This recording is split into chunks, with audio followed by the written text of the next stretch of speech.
Bueno, primer capítulo que nosotros trabajamos es el de funciones, en donde lo primero que hacemos es reconocer que existe todo el tiempo, todo el tiempo nos han estado acompañando las funciones a lo largo de la vida, desde que uno iba al pediatra y lo pesaban y lo medían para saber si uno estaba dentro de los parámetros normales. Clásico cuando uno ve el tema de la temperatura dependiendo de, a lo mejor, alguna instancia durante el día, o evalúa la temperatura, cómo evoluciona a lo largo de un mes.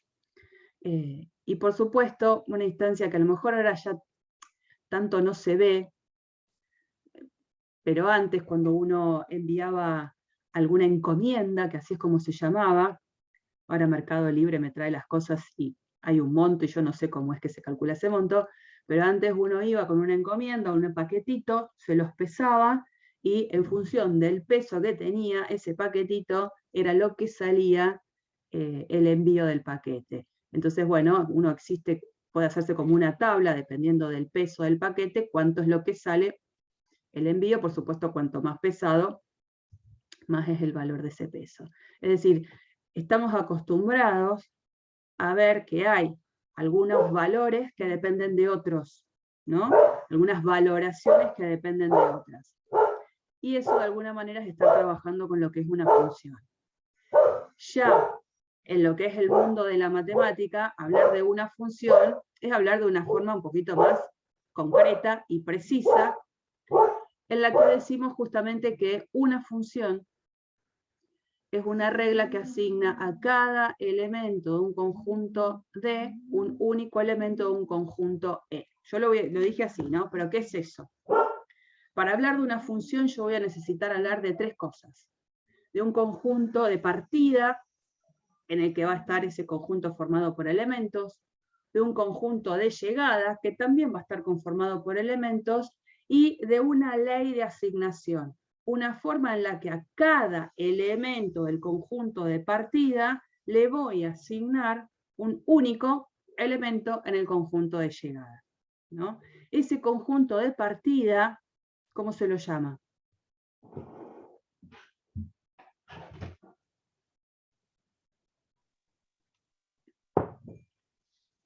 Ese conjunto de partida, ¿cómo se lo llama?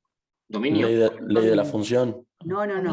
El conjunto de partida es el dominio, ¿no? Luego, el conjunto de llegada también tiene su propio nombre. Imagen.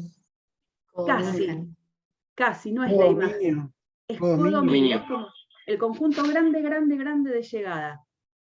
Dentro del conjunto grande de llegada hay uno específico que se llama conjunto imagen. ¿Tá? Es esa la primera forma en la que tengo que separar algunos nombres. Y esa forma de asignar a cada elemento del conjunto de partida un único elemento en el conjunto de llegada, eso es la ley. Entonces, toda función, cuando uno habla de una función, está compuesta por tres cosas: conjunto dominio, conjunto codominio y ley de asignación. Cada vez que hablemos de una función, hablamos de tres cosas que están en conjunto formando su definición. Y ustedes deben haber estado acostumbrados ahora a familiarizarse con expresiones como estas, en las que habitualmente usamos la letra F como nombre de una función, usamos letras en cursiva, pero puede ser la F, la G, la H, obviamente no todas se van a llamar F. También es habitual que cuando uno quiere hablar de manera genérica de un elemento cualquiera en el conjunto dominio, a ese elemento se lo llame X. Un X, cualquiera, ¿no? Pero por supuesto que no es la única manera en la que podemos nombrar a un elemento genérico en el dominio. A veces usamos la letra X, a veces usamos la letra T. La letra que se use para identificar un elemento cualquiera es indistinto. En general usamos la X. Y esto de a cada elemento X en el dominio asignarle un único elemento en el conjunto codominio, así que a este conjunto, a este elemento genérico en el conjunto codominio, habitualmente lo llamemos y. Entonces escribimos que y es igual a f de x. ¿No? Esto estamos entendiendo que cuando x es un elemento en el dominio, le aplico la ley, que se llama f, a ese elemento, y eso me devuelve un cierto numerito i, un elemento i. ¿No? Así que esa es la forma genérica que nosotros habitualmente tenemos para designar a una función i igual a f de x. Si llamo a al elemento en el dominio, cuando aplico f en a me da un numerito. A ese numerito lo puedo llamar b. Estas son expresiones habituales. Entonces ese numerito b, que es con el que está relacionado ese a, b se lo va a llamar imagen de a por medio de f. Imagen de a por medio de f. Y si no, ahí es porque estoy parándome en a le aplico la función y entonces me devuelve el b. Por eso b se lo llama la imagen de a. Pero si me paro en b, me paro como en otro lugar, mirándolo desde otro lugar, digo, parada en b, a se lo va a llamar una preimagen de b. Una cosa es una imagen y otra cosa es una preimagen. Si este dibujito que tenemos acá, en vez de haber sido ese, por ejemplo, hubiese sido algo así, yo tengo el conjunto de dominio acá, la ley de asignación acá, y acá el conjunto de llegada, acá tengo A, acá tengo B, acá tengo C, acá tengo M y acá tengo P, y la asignación es así, AM, EM, CP, y podría haber acá, por ejemplo, un numerito más. Obviamente, lo que tengo ahí es para interpretar que f en a es igual a m. F en b, ¿quién es? También es m. También es m, ¿no? Y después tengo f en c, que en este caso, según la asignación de la flecha, es p. P, ¿no? Entonces, por ejemplo, si yo ahora me paro en b, voy a decir, la imagen de b por la función f es m. Fantástico. La imagen de c por la función f es p. Y si me paro acá, digo, ¿quién es la preimagen de m? A. Preimagen de m. ¿Qué digo ahí? A, ¿no sería? ¿Solo A? B y B. A y B. También. A y B. ¿Está bien? Cuando uno habla de imagen, la imagen es única. Yo no voy a dudar de quién es la imagen de un número, pero cuando hablo de preimagen, no necesariamente puede ser única. ¿Por qué? Porque puede haber varios elementos en el dominio que tengan la misma imagen. Entonces, en este caso, si yo preguntara quién es la preimagen de M, no hay un único número, en este caso son dos, y entonces los voy a poner dentro de un conjunto. Tanto el A como el B, los dos son preimágenes de M. Entonces, cuando uno ve los dibujitos en diagramas de Venn para identificar una función, ¿qué va a pasar? No tiene que quedarme elementos sueltos en el conjunto de partida que no le hayan asignado ninguna imagen, y de un elemento no puede partir más de una flecha. Entonces yo a esto, ¿cómo lo arruino para que no sea una función? Por ejemplo, o le agrego un numerito más acá, que no está asignado a nadie, o de A, por ejemplo, agrego otra flecha. Cualquiera de estas dos situaciones arruinaría lo que hice y dejaría de tener una función. ¿Estamos? Que en el conjunto de llegada aparezcan elementos sueltos, no pasa nada. Sueltos quiero decir que no son imágenes de nadie. No pasa nada, no me arruina la condición de ser una función. ¿Estamos hasta ahí? Bueno, por supuesto, expresiones habituales. X, nosotros llamamos a la variable independiente, porque esta es la que puede tomar cualquier valor en el dominio, mientras que y es la variable dependiente. ¿Por qué? Porque dependiendo de quién haya sido el x, es quién es el valor que obtengo de y.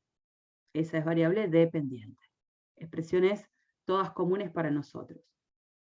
Acá es donde viene lo que una de ustedes me venía como anticipando, el conjunto imagen. El conjunto imagen se define de esta manera. La definición es eso. Siempre pensando en la teoría, ¿no? Cuando se les pida, defina conjunto imagen, esto es lo que tienen que decir de conjunto imagen. No, y bueno, el conjunto imagen es cuando entonces uno tiene... nada de palabras innecesarias. Lo concreto. Eso es el conjunto imagen. Entonces, en el dibujito que yo tenía antes, a ver, ¿qué es? Voy a sacar esto que tenía, que agregué.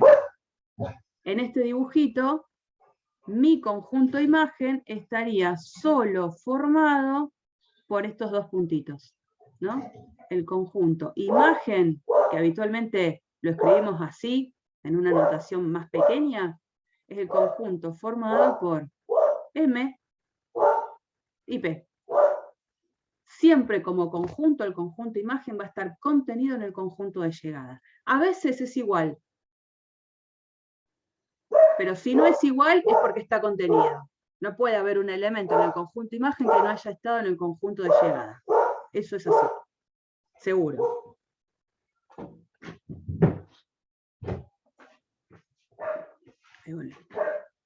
Bien. ¿Cuándo dos funciones son iguales? Dijimos, cuando uno define función, está un conjunto dominio, un conjunto codominio y una ley de asignación. Hay tres elementos que definen a una función. Entonces, cuando a mí me dan otra función y tengo dos funciones en juego y me dicen, ¿son iguales estas dos funciones? Bueno, van a ser iguales en la medida en la que sean iguales las cosas que las definen. Entonces, para que dos funciones sean iguales, acá estoy considerando f, una función que tiene un conjunto dominio A y un conjunto codominio B, y acá una función g, que tiene un conjunto dominio M y un conjunto dominio N, de codominio N. Esas dos funciones van a ser iguales, la f y la g van a ser iguales, en la medida en la que suceda que los dos dominios, A y M, sean iguales, los dos conjuntos codominios sean iguales, y por supuesto la ley de asignación, que f de x sea igual a g de x para todo x en el conjunto A. ¿Por qué en el conjunto A? Porque como A es igual a M, da lo mismo si nombro A o si nombro a M, cualquiera de los dos. Las imágenes tienen que coincidir en cada uno de los elementos en el dominio. Esa es la idea. Muchas veces, al momento de trabajar la igualdad entre dos funciones, concentran solo la atención a esta parte. Y no concentran la atención en estas dos. Y todas tienen la misma importancia. Así que tengan cuidado con esas cosas básicas. Este es un Profe, ejemplo. perdón. Sí. ¿Podrías volver a repetir la explicación de cuándo son iguales? Que no me quedó todo claro. No entiendo eso de cuando A es igual a M y B es igual a N. Eso no... Mirá, yo tengo esta función. La función que va de R a R, tal que f de x es igual a x cuadrado. Y tengo la función g que va de R más a R, tal que g de x es x cuadrado. Si yo solo focalizo en la ley, vos me vas a decir, y f de x es x cuadrado, g de x es x cuadrado, son iguales, chau, pasa otra cosa. No. Porque además de ver que esto tiene que suceder, lo que tiene que suceder es que los dominios de cada una de ellas tienen que ser iguales y los conjuntos de llegada también. Entonces, en esta instancia vos tendrías que las dos leyes de asignación son iguales. Listo. Esta parte la pasó. Después veo que el conjunto de llegada en las dos son iguales. Listo. Esta parte se da. Pero los conjuntos dominios de las dos funciones no son idénticos. Esto no lo está pasando. Entonces, como funciones, f y g no son iguales. ¿Se entiende? Sí, ahí se entendió. Perfecto. Digamos, a veces uno focaliza solo en esto. Y no es así. ¿No? Ustedes, así como hizo él, me van parando a medida que yo voy avanzando y se sientan que hay algo que todavía no se entendió. Por ejemplo, a ver, ejemplo muy sencillo donde justamente tiene a la función x cuadrado, en este caso como protagonista, pero fíjense que hay una restricción. El conjunto de partida, que es A, así sería, como lo tengo que leer, el conjunto de partida es el intervalo 0,1 y el conjunto de llegada es el intervalo 0,4. Ya nos empezamos a meter en algo más matemático, en intervalos, conjuntos, leyes particulares. Y la ley de asignación es esta, ¿no? Entonces dice calcular, si es posible, la imagen de cada uno de estos numeritos. Entonces yo pregunto, ¿no? ¿Puedo calcular f en 0?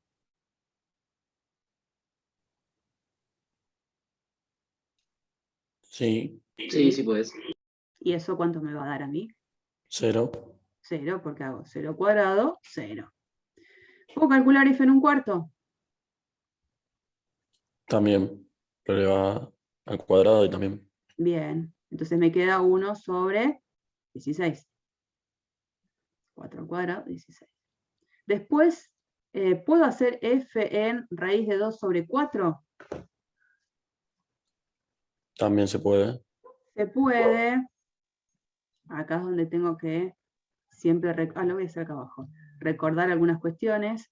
F en raíz de 2 sobre 4 sería raíz de 2 sobre 4 al cuadrado, ¿no?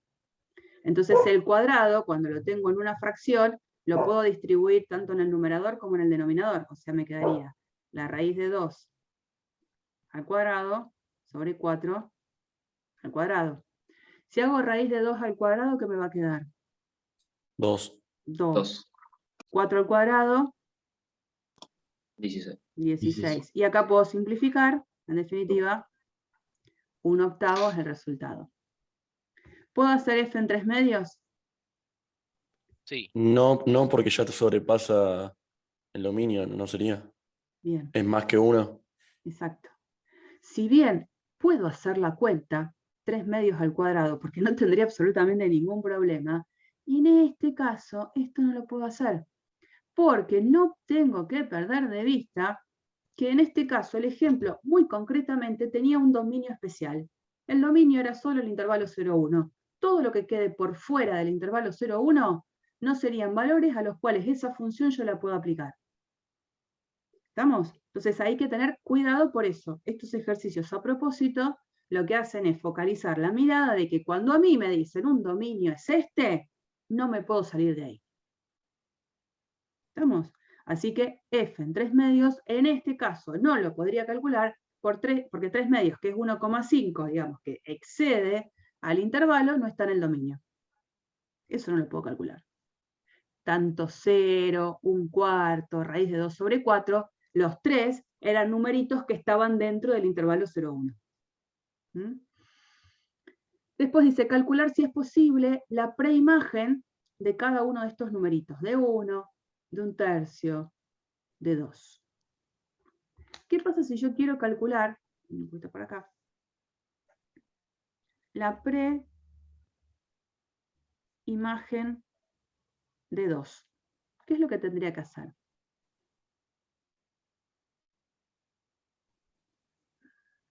Tendrías que buscar el valor de entrada, el cual te daría 2. Perfecto, está buenísimo eso. Entonces yo digo, me pregunto, ¿quién es el X en el dominio que, tal que, al momento de calcular f en X, el resultado que tengo es 2? Esa sería mi pregunta, ¿no? Si me preguntan quién es la preimagen de 2, me voy a preguntar quién es el X que dentro del intervalo 0,1, que hace que cuando calculo la imagen me da 2. Y ahora lo que tengo que hacer es trabajar con esta igualdad, ¿no? Digo, bueno, f de x tiene que ser 2, pero f de x sé que tiene esta definición en su ley. Entonces empiezo a trabajar con eso, ¿no? En definitiva me estoy preguntando cuándo x cuadrado va a ser 2. ¿Y de acá qué hago para despejar el x? Quedaría raíz de 2. Claro, aplicar raíz cuadrada a ambos miembros, o como se dice, pasar la raíz, va, la potencia como raíz. No, lo que dijiste primero sería lo correcto, lo segundo es lo Claro. que uno dice así medio como... Sí, ¿no? sí, por eso lo aclaré. Bien, aplicar la raíz cuadrada miembro a miembro. Fantástico. Fantástico. Raíz cuadrada de 2, raíz cuadrada de 2. Eso no hay mucho para decir. Y cuando me queda la raíz cuadrada de x cuadrado, ¿eso qué es? Se cancela. Se cancela. ¿Y qué pongo? Valor Valor absoluto. Valor absoluto de Ah. x. Valor absoluto. Por eso preguntaba. Valor absoluto. Entonces, si el valor absoluto de x es raíz de 2, es porque x, en definitiva, ¿quién puede ser? O raíz de 2. Raíz de 2 y menos raíz de 2. Ah, ahí va. Entonces uno generalmente pone más o menos raíz de 2. Es como la versión compactada de decir cuáles son los dos resultados. Ahora, pero tanto raíz de 2 como menos raíz de 2, ¿son números que están en el dominio? No. No. Son más grandes que 1 o más chiquito que menos 1, ¿no es cierto? No están en el dominio. Por lo tanto, la preimagen de 2, en este contexto, la verdad es que no existe, ¿no? Entonces uno va a decir, ninguno de los dos pertenece al intervalo 0,1. Por lo tanto, no hay ninguna preimagen de 2 en este contexto de dominio y de ley que tengo. Listo, no hay.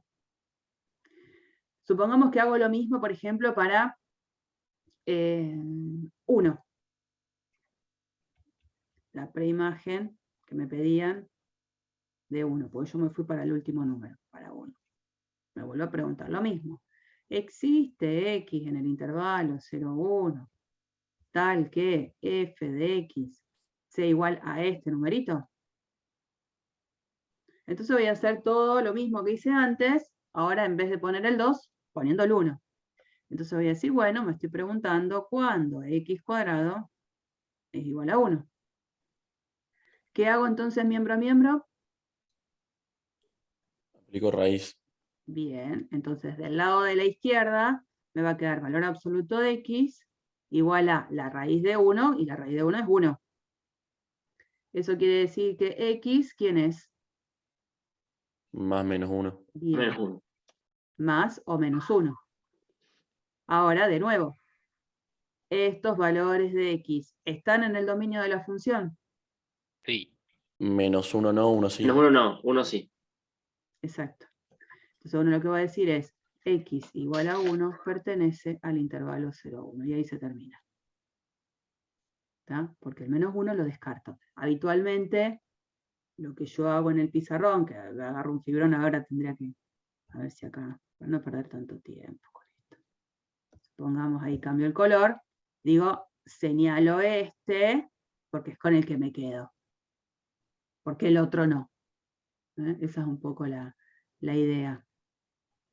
Dar a entender que a pesar de que encontré, cuando solo estaba resolviendo esta ecuación, dos valores, los dos valores ninguno, hay uno que no tiene sentido en el contexto. Antes no tenía sentido ninguno de los dos. Bueno, bien. Rafa, ¿y el intervalo ven? ¿Se usa? Y en este caso, no. En este caso no. A lo mejor, si me hubiesen pedido si es posible encontrar la preimagen de 5, ahí ya decías, no, el 5 ni siquiera forma parte del conjunto de llegada, entonces no me voy a preguntar nada. ¿Se entiende? Por ejemplo, en Sí. esos, digamos, en donde puede llegar a tener una importancia el conjunto de llegada. Siempre el conjunto de llegada mínimo tiene que contener a todas las imágenes. Así que ese conjunto de llegada tiene que ser acorde siempre a el dominio con el que estoy trabajando. En este caso no ha tenido importancia. Pero insisto, si yo acá te hubiese puesto a calcular si es posible la preimagen de, y acá te agregaba otro número más, de 5, automáticamente vos decís, y no, 5 no está en el conjunto de llegada, así que no me voy a preguntar nada. No voy a tener nunca una preimagen porque no es imagen de nadie. Bueno, y me estaba pasando por alto esto, que es lo que le da sentido a la próxima diapositiva. Hasta ahora la idea siempre fue, dada una función, decirles quién era el conjunto dominio, decirles quién era el conjunto de llegada y también darles la ley de asignación. Pero ustedes sabrán que muchas veces, pero muchas, uno habla directamente, sea la función f tal que f de x es igual a, y dan una ley nada más. Y no les dicen quién es el dominio. Y no les dicen quién es el conjunto de llegada. Cuando eso sucede, uno tiene que interpretar que el dominio de la función es lo que se llama el dominio natural. Es el conjunto más amplio posible sobre el cual la función estaría bien definida. Entonces, por ejemplo, y el conjunto de llegada siempre es R, para no errarle. Conjunto de llegada, mientras sea el conjunto máximo posible de llegada, ya es suficiente. Entonces, cuando a mí me dan la ley nada más, interpreto que me están queriendo hablar de que el dominio es el dominio natural. El conjunto más amplio posible sobre el cual puedo hacer las cuentas relacionadas con la ley que me acaban de dar. Entonces, por ejemplo, si yo trabajara con la función f de x igual a x cuadrado, y no les digo un dominio, y tengo que interpretar que el dominio tiene que ser el dominio natural, ¿quién sería el dominio natural de x al cuadrado? R. R. Porque Números uno se reales. preguntaría, ¿para qué valores de x reales tendría sentido que yo le calcule el cuadrado? ¿Habrá algún número real para el que esa cuenta no la pueda hacer? No. No. Entonces, como no hay nadie restrictivo, no hay nadie que sea problemático, el dominio es todos los reales. Pero ¿qué pasa? No siempre la cosa funciona así tan amablemente. Hay funciones que al momento de ver la ley no es tan amigable, empiezan a tener problemas algunos números y yo los tengo que identificar.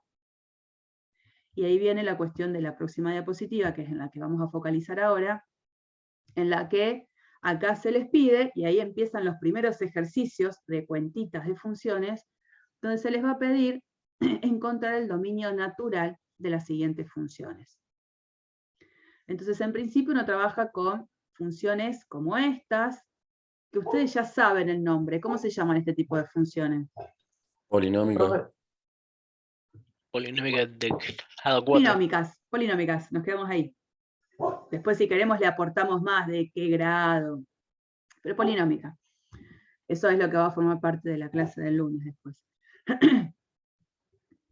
Este tipo de funciones uno dice, bueno, ¿cuál es el dominio? Digo, ¿para qué valores de x tendría sentido que yo pueda hacer el número a la cuarta, restarle 5 medios el número al cubo, sumarle 7 veces el número y restarle 1?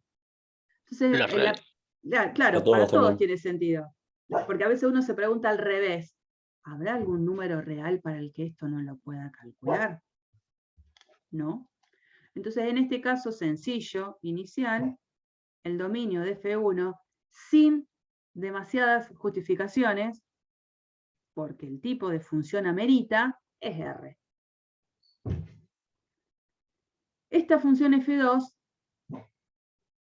que ya dejó de ser un polinomio, ya después lo vamos a repasar la clase del lunes, empiezo a ver que siempre que tenga que hacer una división, ¿qué no puede pasar?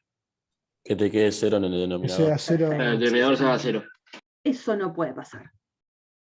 Y si pasa para algún número, ese número es problemático. Y ese número lo tengo que sacar del conjunto de los números reales. Entonces, al momento de plantear quién es el dominio de la función F2, que yo ya empiezo a ver que hay algo problemático acá, digo, el conjunto, el dominio de la función va a estar formado por aquellos números en R, tales que este denominador no sea 0. Eso es lo primero que escribo. pero no es lo único que escribo. Porque ahora, como yo ya sé esta condición, voy a tratar de buscar quién es el problemático para directamente decirle a R, sacame a este de acá, porque no es esta cuenta no la puedo hacer. Entonces, ¿qué hace uno? Se aparta, como haciendo una cuentita auxiliar, y dice, 2x menos 1. ¿Cuándo es 0? ¿Cuándo es un problema? ¿Qué Cuando tendría que 2 hacer? multiplicado por 1/2. Bien. Entonces la idea es, yo de esta ecuación lo que hago es despejar la x, ¿no? Entonces voy a decir 2x va a tener que ser igual a 1, x va a tener que ser igual a 1/2. Por lo tanto, en esta cuentita auxiliar me di cuenta que el problemático es 1/2. Entonces al momento ahora de escribir bien quién es el dominio, porque acá lo estoy escribiendo, pero queda como medio oculta la información con esto solo, digo, el dominio está formado por todo R, excepto por 1/2. Así es como se escribe. Como R es un conjunto, le tengo que sacar un conjunto, y es el conjunto formado solo por el número problemático, el 1/2. Esa es una Profe, opción. una Sí. pregunta. Por ejemplo, yo antes de escribir es igual a R menos 1/2, ¿escribo lo anterior también? Mira, por eso es que yo trato de que no quede algo tan extenso, porque si no tenés que hacer conjunto, igual conjunto, Claro. igual conjunto, igual conjunto, te queda una cosa re larga para algo que se puede escribir muy simple. Habitualmente lo que hago es, escribo cuál es la condición, las tengo que dejar en claro. Me aparto y hago las cuentitas relacionadas para identificar a los problemáticos. Después vuelvo y lo dejo en limpio. Perfecto. Esta es una opción. Si te sirve, tomala, y si no, por supuesto lo puedes hacer con conjuntito, conjuntito, conjuntito. Les quería preguntar, esta es como la opción más compacta de notación, pero ¿cómo podría escribir también este conjunto? Porque no hay una única forma. Puede ser desde 1/2 hasta infinito sin incluir. O sea, Pues- en 1/2 sin incluir. De Vos me menos decís, infinito desde 1/2 Ah, no, es verdad. No. desde Desde menos infinito hasta a 1/2 1/2 sin sin incluir, incluir. y después Y de desde 1/2 1/2 hasta sin incluir hasta más infinito. Exacto. Entonces, esto solo no. A Claro, eso esto, sería. una parte. Le tengo que unir eso último, lo último que me agregaste, desde menos infinito a 1/2 abierto. Lo hubiese puesto al revés, ¿eh? Primero ponía este para hacer algo ordenado de menor a mayor. Claro. Pero bueno, puse lo primero que me dijeron. La idea es esa también. Esta anotación, por supuesto que está perfecta también, pero esta es la más compacta. Por ahí es la que uno termina haciendo. Fantástico. F3. ¿Qué pasa con F3? El dominio de F3. ¿No existen raíces negativas? Claro, Eso no sería puede ser reales no puede ser positivos. la raíz. No puede ser la raíz de un número negativo. No le puedo calcular la raíz a un número negativo. Entonces me doy cuenta que, digamos, lo que no tiene que ser negativo es x más 5. El x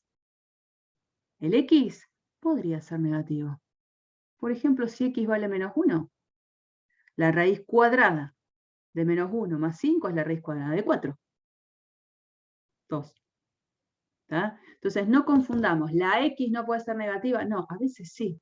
Lo que no puede ser negativo es todo lo que queda abajo de ese techito de la raíz cuadrada. Entonces, cuando yo escribo bien el conjunto dominio en una primera instancia, voy a tener menos chances de equivocarme a posterior. Lo primero que tengo que dejar en claro es que el dominio de F3 está formado por aquellos números reales que hagan que x más 5 sea siempre como. Negativo. No, Positivo. A positivo. lo que yo digo es lo que quiero que Mayor, pase, ¿no? mayor que Mayor o igual a 0. 0. Ahí estamos. Porque 0 puede ser. La raíz de 0 la puedo calcular. ¿Mm? Entonces, en este caso digo, otra vez, me aparto un toque y digo que x sea mayor o igual a 5. ¿Esto cómo lo borro acá? Ahí la flechita me la tapa.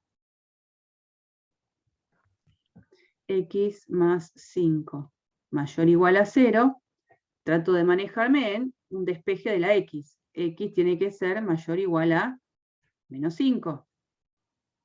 ¿Y eso cómo lo escribo en notación de intervalo?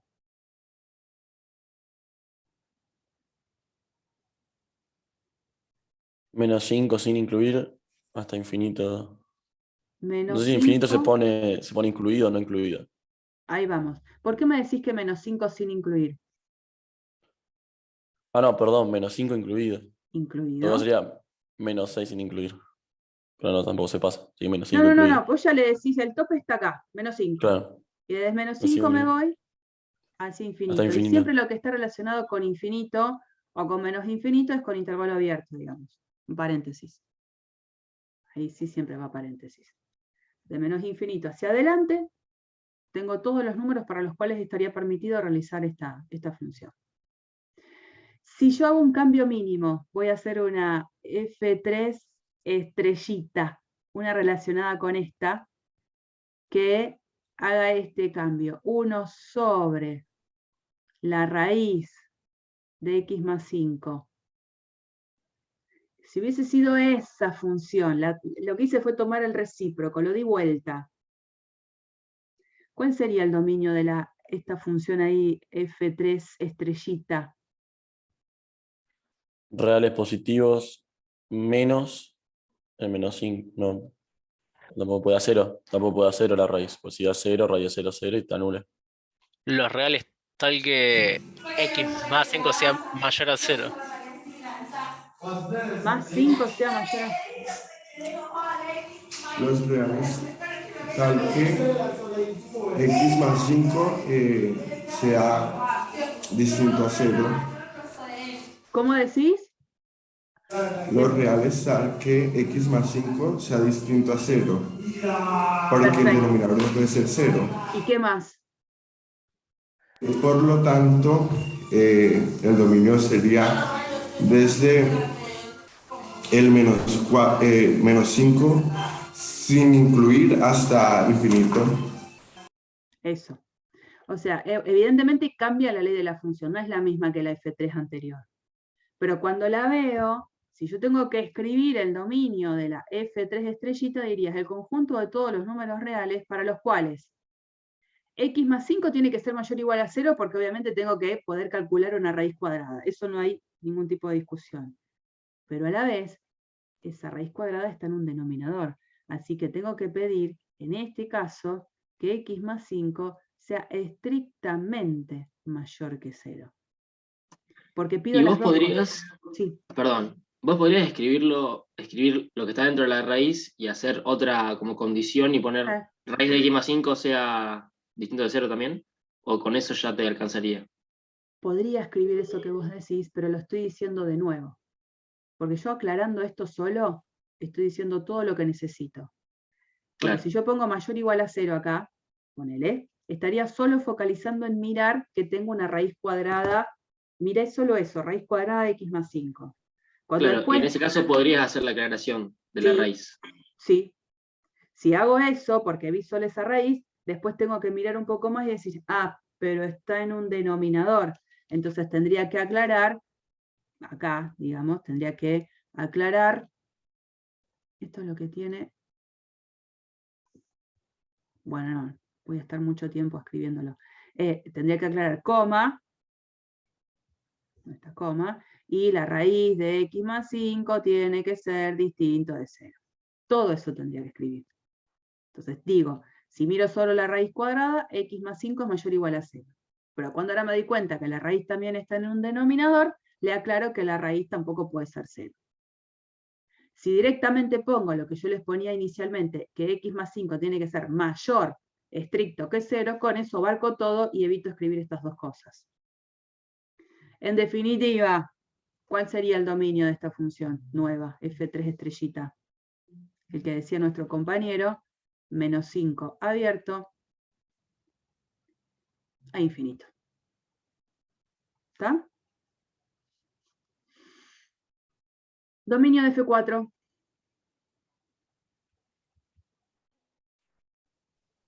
X que pertenezcan a los reales tales que x al cubo menos 27 sea distinto de 0. O sea, real es menos 3 sería. Sí, señor. Digo, el conjunto de los x pertenecientes a R tal que x cubo menos 27 sea distinto de 0. Cuando uno se aparta y analiza cuándo x cubo es igual a 27, porque es eso, aparece que x es 3. Entonces, con esa cuentita me digo, el problemático es el 3. Entonces, el resultado de esto es R menos 3. Exactamente. Y este me lo voy a llevar, lo voy a hacer en el... en las...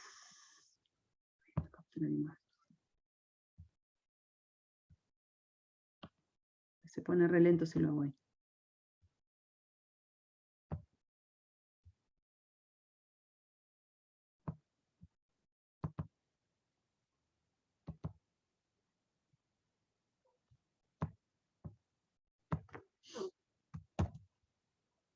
Para calcular el dominio natural de esta función, tengo que tener un poquito de cuidado en la resolución.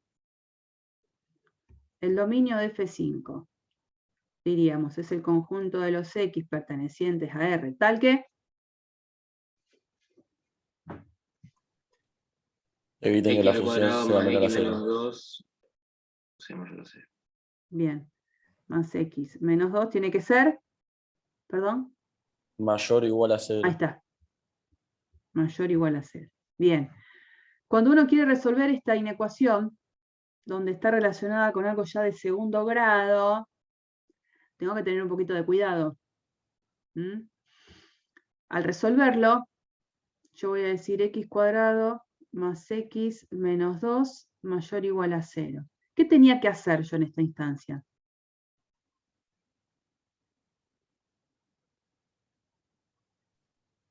Porque no era esto de andar haciendo pasajes ni nada. ¿La fórmula la resolvente puede ser? Sí. La resolvente, ¿para qué se hace? Para encontrar las raíces. Para calcular las raíces. Ecuación cuadrática. Bien. Entonces, en este caso, ¿quiénes serían las raíces de x cuadrado más x menos 2? 1 y 1. X cuadrado más x menos 2 se puede escribir como x. Una de las raíces es 1. Y la otra menos 2, no es menos 1. Una es 1 y la otra es menos 2. Entonces, si estas son las raíces, lo que yo tengo es la posibilidad de a esta expresión cuadrática de escribirla factorizada. Se escribía x menos una de las raíces por x menos la otra raíz. Como esta raíz es menos 2, menos 2 es más 2. Y se agregaba, adelante de todo, ¿a qué numerito? Al que acompañaba el cuadrado. Bien. Claro. Lo que nosotros llamamos el coeficiente principal, o lo que en la resolvente lo llamamos A, ¿no? En este caso, ¿quién es?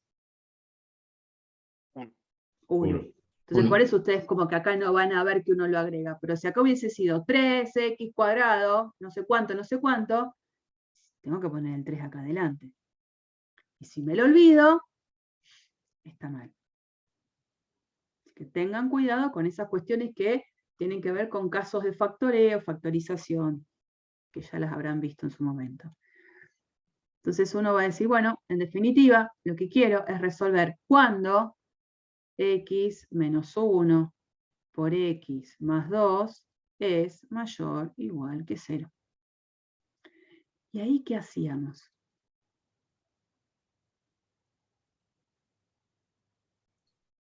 Y ahí ya, ¿cómo es? Si alguna multiplicación te da 0, algún factor te da 0, no se va a cumplir, se va a seguir cumpliendo.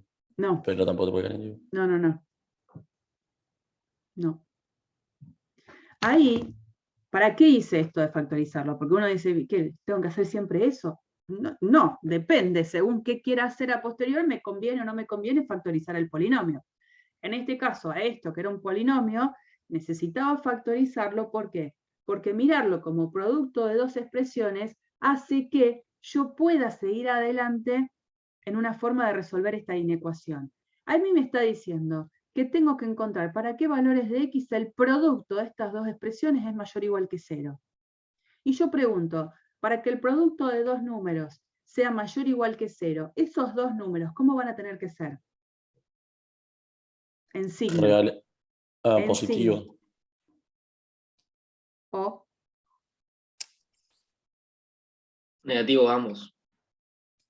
o las dos expresiones son positivas, para que positivo por positivo siga siendo positivo, o las dos son negativas, para que negativo por negativo me dé positivo.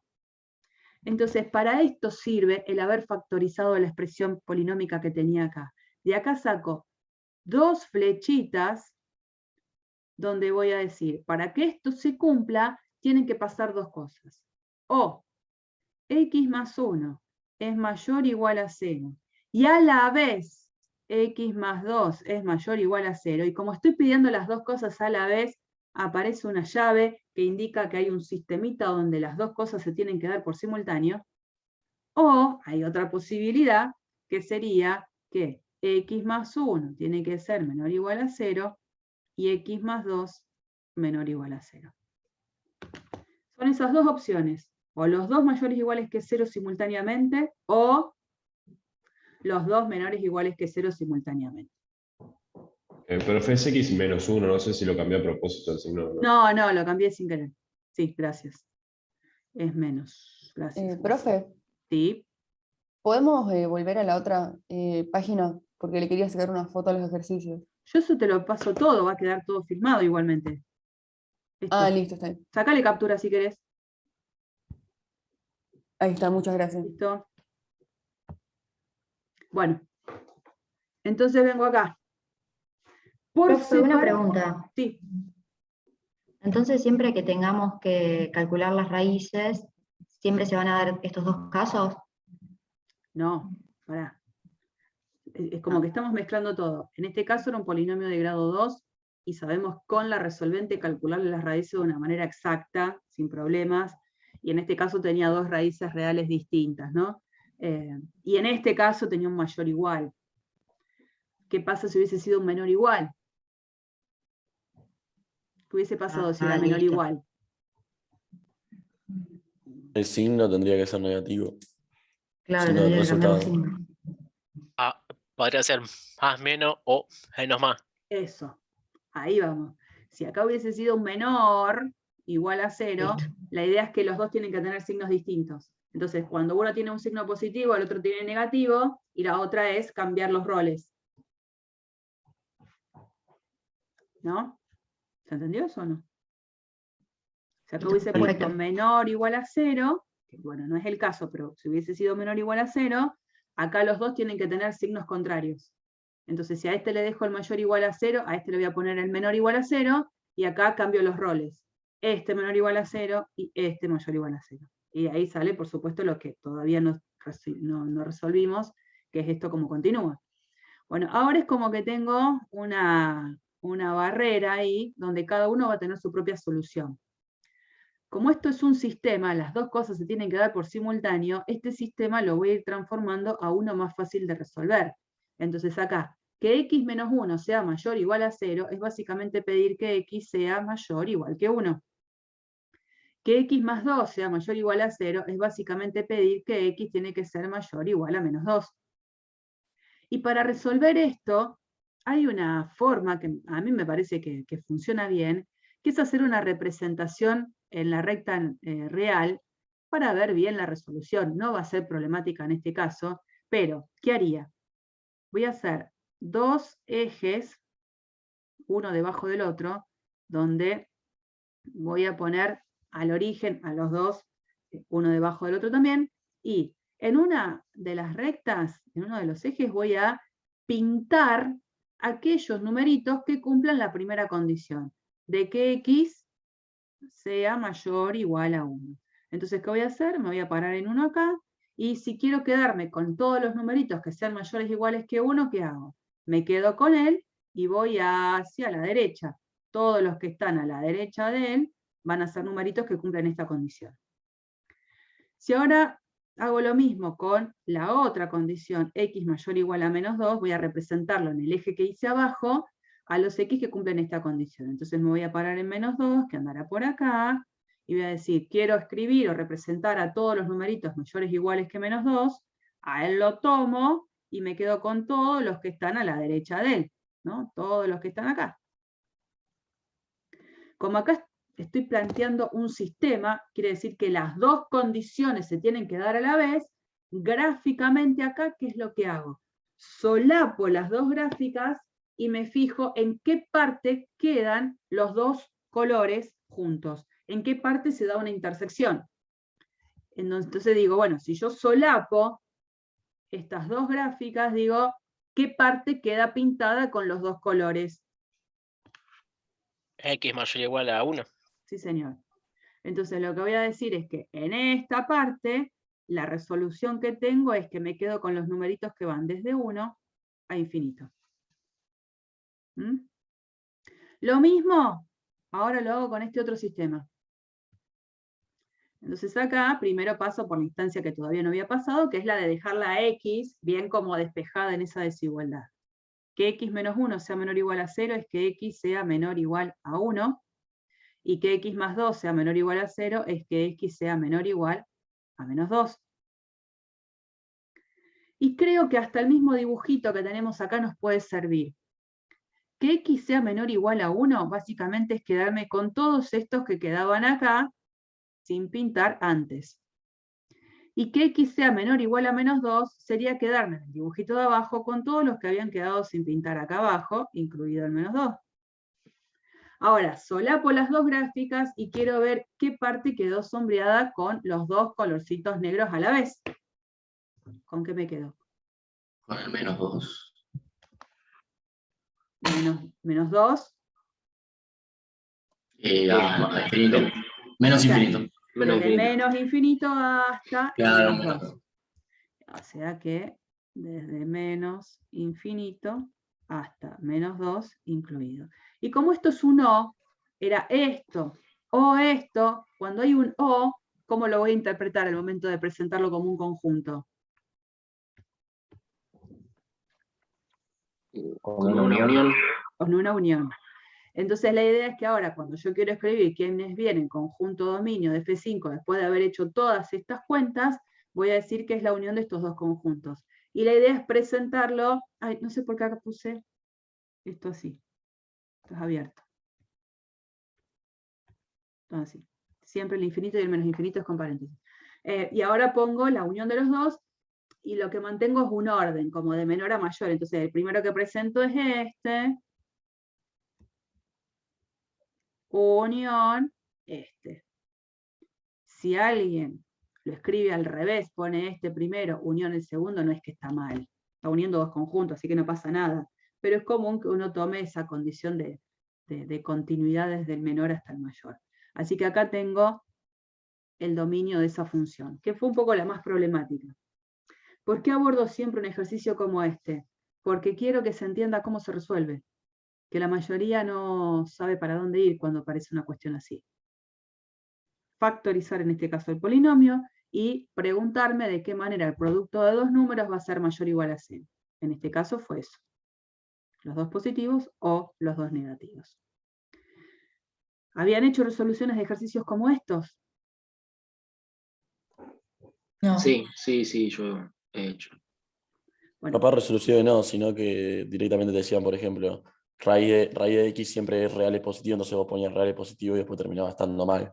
Claro. Como capaz aclarar estas cosas. Claro. Claro. Bueno, espero que esto sirva entonces para que no se sigan confundiendo en esas cosas que van a seguir apareciendo todo el tiempo. Bien. Ya nos metemos en un camino que tiene que ver con gráfica de una función. Y, de nuevo, cuando se les pida, por ejemplo, defina gráfica de una función, la gráfica de función es esto, esta es la definición. Si uno quiere aportar un dibujito como para darle un poquito más de contexto, de completar un poco más el espacio vacío, bueno, pero esta es la definición de gráfica de una función. La gráfica de una función está conformada, como dice acá la definición, por pares ordenados de la forma x, f de x, con x perteneciente a lo que es el dominio de la función. En general, si yo no sé quién es D, directamente puedo poner x perteneciente a el dominio de f. Lo puedo escribir así. Cuando D no sabemos quién es, el D sí sabemos porque viene de las diapositivas anteriores, pero si no podemos poner x perteneciente al dominio de f. Entonces esos pares, x, f de x, f de x, los vamos a ir poniendo, por supuesto, como son pares ordenados, los vamos a poner en un plano. Entonces, para orientarnos, ¿qué hacemos? El dibujito de el eje X, el eje Y, a los cuales les ponemos el nombre X, Y, no un par de flechas así como la nada. Ponemos el 1, el 2, ponemos las unidades como para indicar ahí a dónde están los números. Y a partir de eso, ponemos una escala, quiero decir, a partir de eso, hacemos después la gráfica que corresponde. Graficar una función no es sencillo, porque las funciones no siempre son sencillas de trabajar. Entonces, nosotros lo que vamos a ver en cálculo 1 es un contexto de gráfica de funciones que vamos a ir aprendiendo a transitar con funciones simples en una instancia inicial. Después la vamos a ir complicando un poco, pero de todas maneras hay un montón de funciones que hoy no sabríamos graficar. Recién, en cálculo 2, van a pasar a una instancia superior en la que van a empezar a graficar funciones un poquito más complicadas de las que estamos graficando ahora, que en realidad todavía no graficamos ninguna, ¿no? Entonces, en principio vamos a hacer gráficas de funciones relativamente sencillas, con las que, con poco que sabemos, podemos entender cómo funciona esto. Cuando nosotros hacemos la gráfica de la función, que cuando vemos la gráfica va a quedar ahí algo, una curva, automáticamente podemos, sobre la gráfica, identificar quién es el dominio y quién es el conjunto imagen. O rango, que también es otra de las expresiones totalmente factible para nombrar al conjunto imagen. Cuando uno tiene la gráfica de la función, supongamos que a mí me dicen, mira, la gráfica de la función es esta y me dieron el dibujito de esta curva azul. Y digo, me preguntan, identifica el dominio e identifica el conjunto imagen de esa función de la cual solo tengo la gráfica, no tengo la ley. Bueno, ¿qué es lo que hago? Tomo el dibujito de la curva y si a ella la proyecto perpendicular al eje X, es como que tomo la sombra de esa curva sobre el eje X, lo que voy a obtener ahí es quién es el dominio. ¿Cuáles son los valores de X para los cuales esa función estuvo definida? ¿No? Entonces, a cada punto de la gráfica lo proyecto sobre lo que es el eje X. A este puntito lo proyecto sobre el eje X. A este puntito lo proyecto sobre el eje X. Y así, con toda la gráfica. Con toda la gráfica, cuando me fijo sobre el eje X, lo que queda sombreado, eso es el dominio de la función. Cuando ahora, de ese gráfico que me dieron de una curva, quiero ver quién es el conjunto imagen, hago lo mismo, pero ahora lo proyecto sobre el eje Y. Como que busco la sombra perpendicular de mi curva sobre el eje Y. Entonces, bueno, ahora es al revés. Tomo cada puntito de la curva y lo proyecto sobre el eje Y. Cada puntito de la curva y lo proyecto sobre el eje Y. Hago eso con cada puntito. Cuando veo lo que quedó sombreado sobre el eje Y, ese es el conjunto imagen.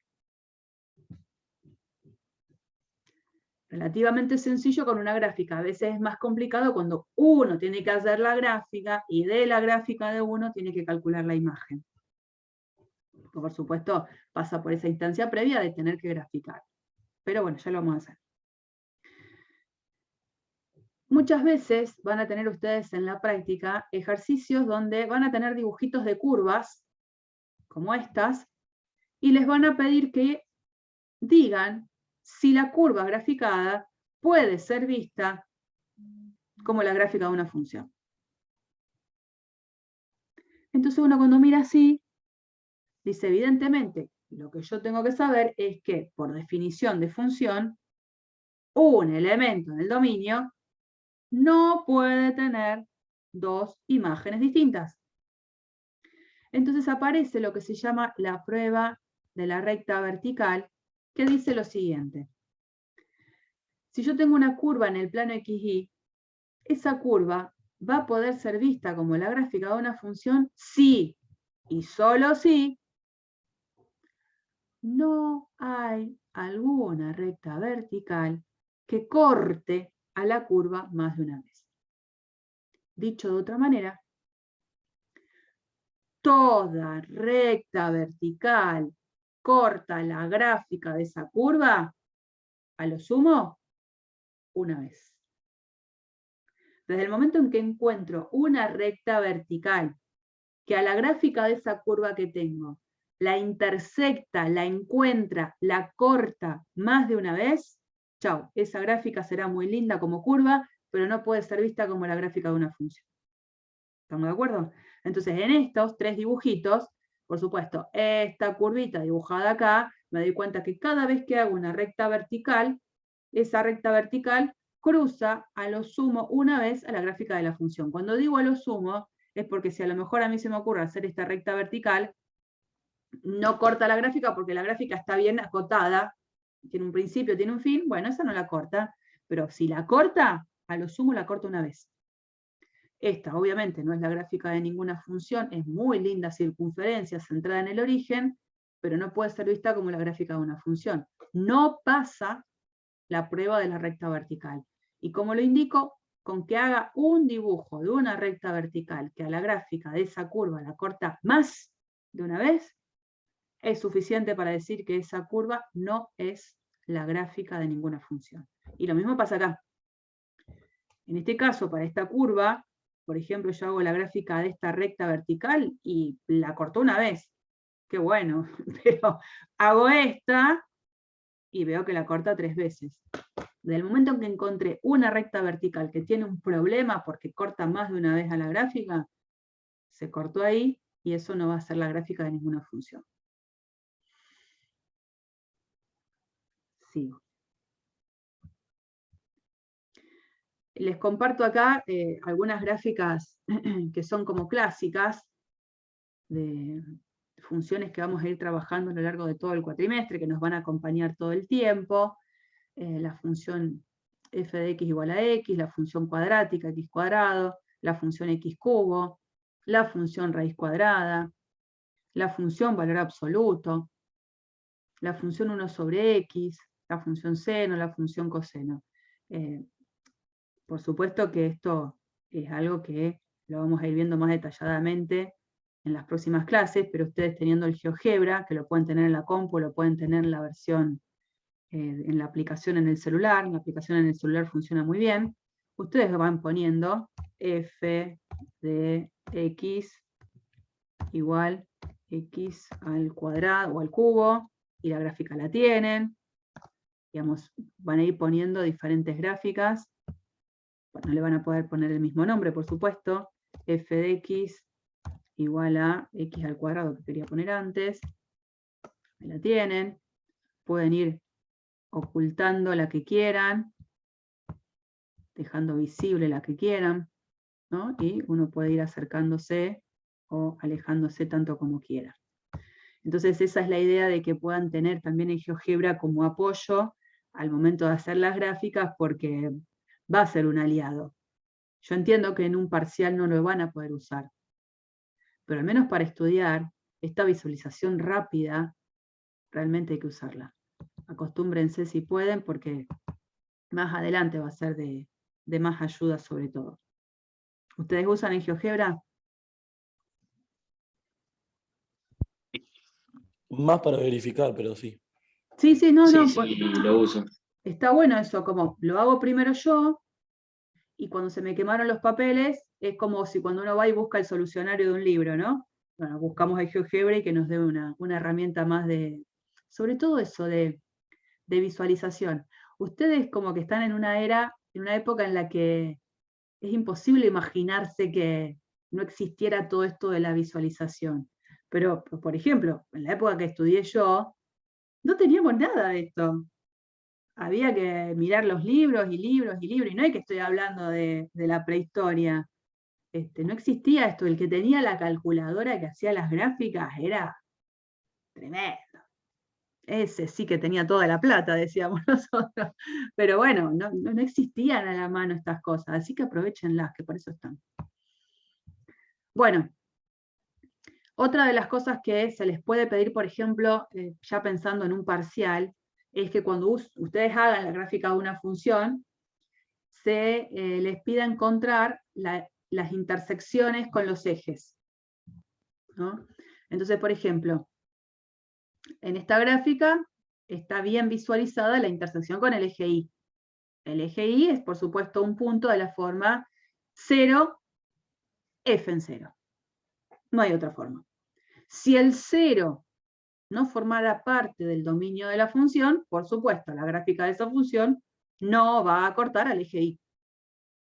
¿No? Si mi dominio fuese el intervalo 1, 5, esa gráfica no corta el eje Y. Cuando me piden la intersección con el eje X, ahora es encontrar aquellos puntos de encuentro de la gráfica con el eje X. Y todo punto sobre el eje X tiene la particularidad de que su segunda componente es siempre 0. Entonces acá sí puedo tener una intersección, 2, ninguna, 3, 4, 5, 1000, infinitas.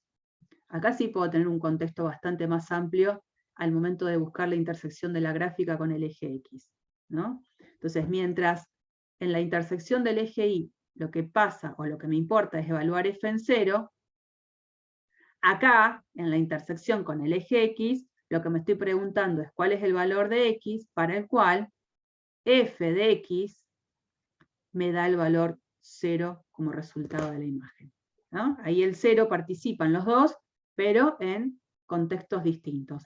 Uno pensado como elemento en el dominio y en el otro pensado como valor de llegada, como imagen. Y bueno, y a veces se pide la intersección, por supuesto, con los dos ejes. Si se pide, se piden las dos. Entonces tienen que identificar todos esos puntitos. Vamos a tratar de hacer la gráfica de esta función. Me voy a ir al jump porque acá está feo.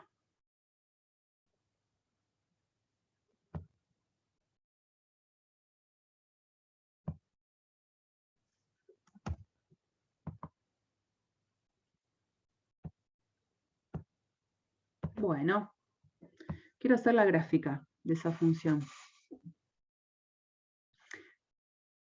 Esta es una función que se dice que está definida de a tramos o a trozos. Son expresiones habituales. Esa función, cuando está definida de esa manera, yo tengo que localizar muy bien lugares de información. En esta parte, lo que yo voy a localizar es el dominio de la función. Mientras que, en esta parte, lo que localizo es la ley. De qué manera yo voy a ir asignando las imágenes a cada uno de los elementos en el dominio.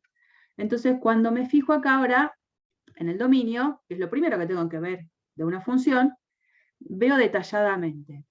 Acá me dice que si X se encuentra en un intervalo desde -2 incluido hasta 0, la ley que rige es esta, -1.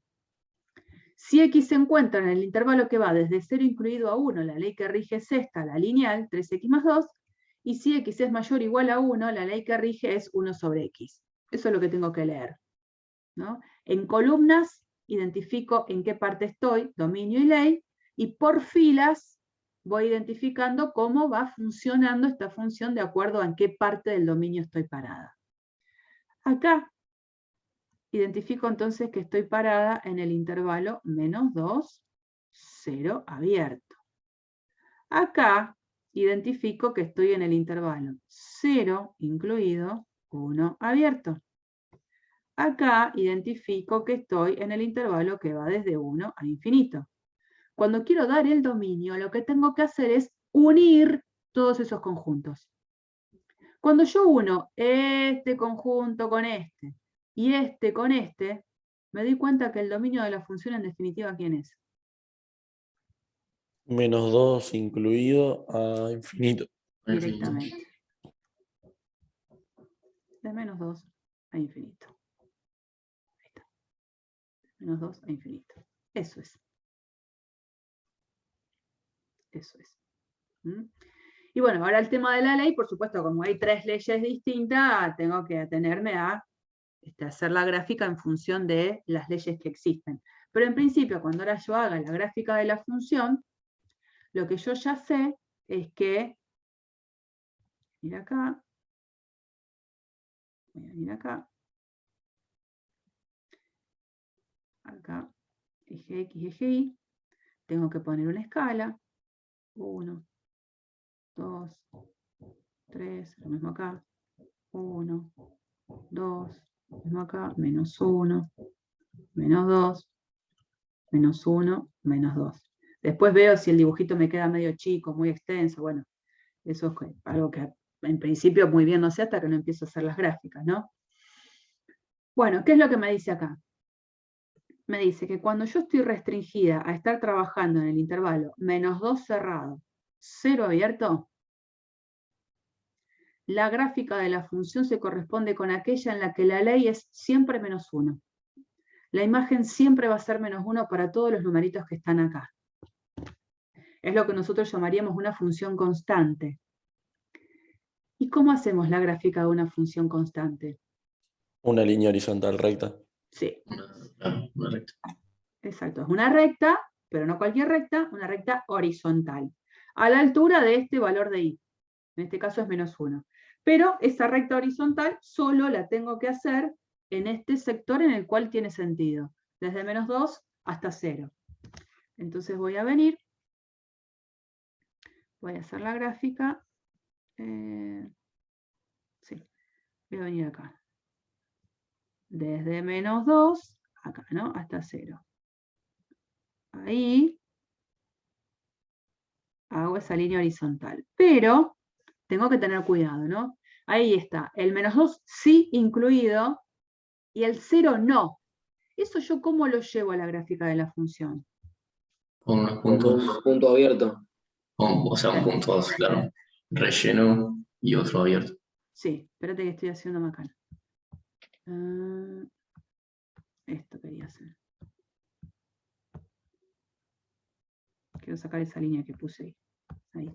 Entonces acá voy a poner puntito lleno, porque el menos 2 sí está, y acá tengo que hacer un circulito abierto, porque ese puntito no forma parte de la gráfica de la función. Bien, esto ya lo tenemos. ¿No? Esta parte ya la tenemos. Vamos con esta. Desde 0 sin incluido a 1 sin incluir. El tipo de función que tendríamos que estar graficando es una función que es lineal. Ahora sí, también es una recta, pero esta vez ya no va a ser una recta horizontal. ¿Cómo hacen ustedes para hacer la gráfica de una función lineal? Sobre todo cuando está ahí en un tramo tan chiquito.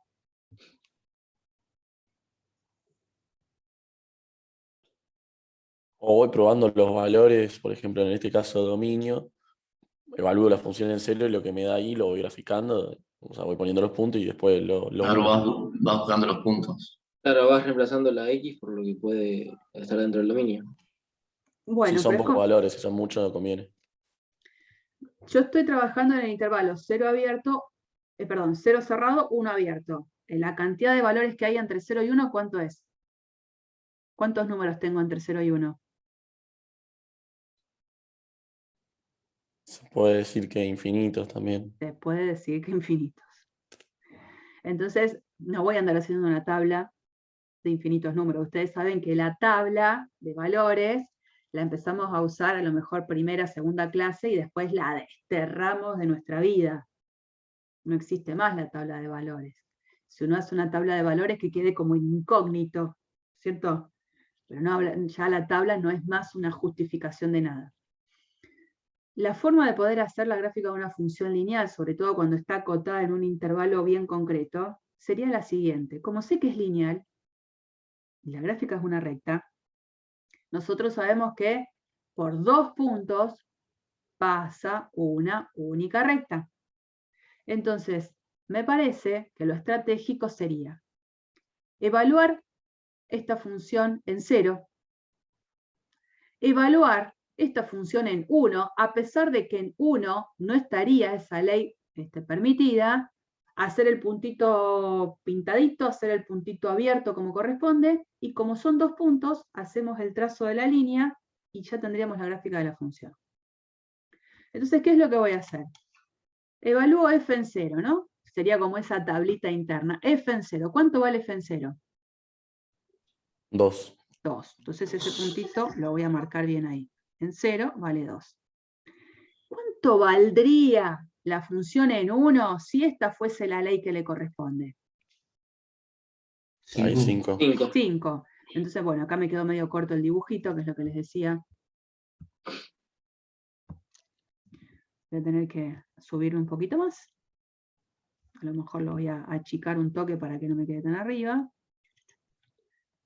3, 4, 5. Supongamos que este es el 5. Y lo que me está diciendo es que la función en 1, por supuesto que no es 5, porque el 1 no está acá adentro, pero ¿qué hago? Llego hasta casi tocarlo. Le pongo un circulito abierto, no tan grande igual, ¿eh? ¿Y qué hago? La línea que une esos 2 puntitos. Y esto acá, abierto. Entonces me evito andar fijándome cuánto vale f en 1/2, cuánto vale f en 4/5. Evalúo la función en los extremos del intervalo que están participando. Si acá hubiese sido menor o igual a 1, este puntito lo hacía relleno, pero como acá dice menor, lo pongo así, sin pintar, y hago el trazo del segmentito. ¿Estamos de acuerdo? Siempre así. Y acá tengo que graficar la función 1 sobre x para valores de x mayores o iguales que 1. Esa función, la 1 sobre x, fue la que estaba por acá. Una de las funciones que también nos va a acompañar. Esta función está definida en su dominio natural, que es en los reales, excepto el 0. En este caso, evidentemente, me dice que me tengo que quedar con la gráfica de esta función para valores que van desde 1 en adelante. O sea que el dibujito de la curva va a ser este, el que viene desde acá para allá. Bueno, acercándose, acercándose, acercándose cada vez más al eje X, sin tocarlo. Entonces vuelvo, y acá hago eso. Desde 1 en adelante, la gráfica hace la gráfica de la función 1 sobre x, que se acerca mucho al eje X, pero no lo toca nunca. No se les ocurra tocar al eje X. Se acerca, se acerca, se acerca, pero no lo corta. Y ahí ya tendría la gráfica final de la función. Por ejemplo, ¿qué pasa? Porque a veces les van a pedir que una vez que hagan el gráfico, o antes, que evalúen, bueno, ¿cuánto vale f en menos 1? Según esta ley.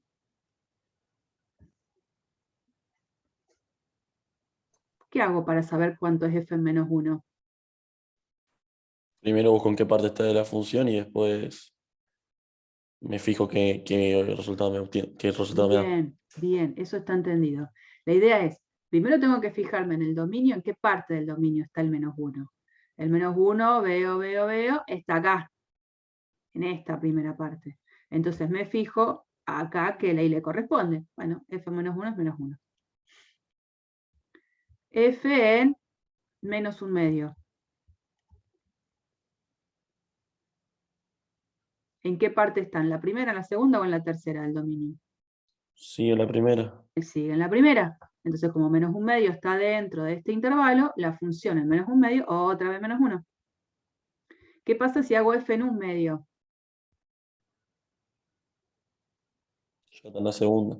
Ya estamos acá, en la segunda. O sea que cuando calcule f en 1/2, esta es la ley que rige. Entonces voy a tener que hacer 3 por 1/2 más 2. ¿Cuánto es eso?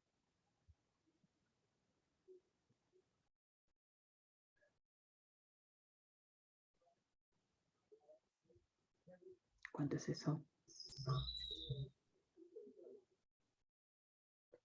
Ahí. Cri, cri. 7,5, si no me 7 equivoco. medios. ¿Agarraron la calculadora? No, no. No, no. No, no. Bueno. Bueno, y por ejemplo, F en 8. 1/8. 1/8. F en 1000. 1/1000. Y así, ¿no? Podríamos seguir. F en -4. No está en la función. No pertenece a la función. Y entonces acá ustedes van a poner, no existe F-4 porque -4 no pertenece al dominio de la función.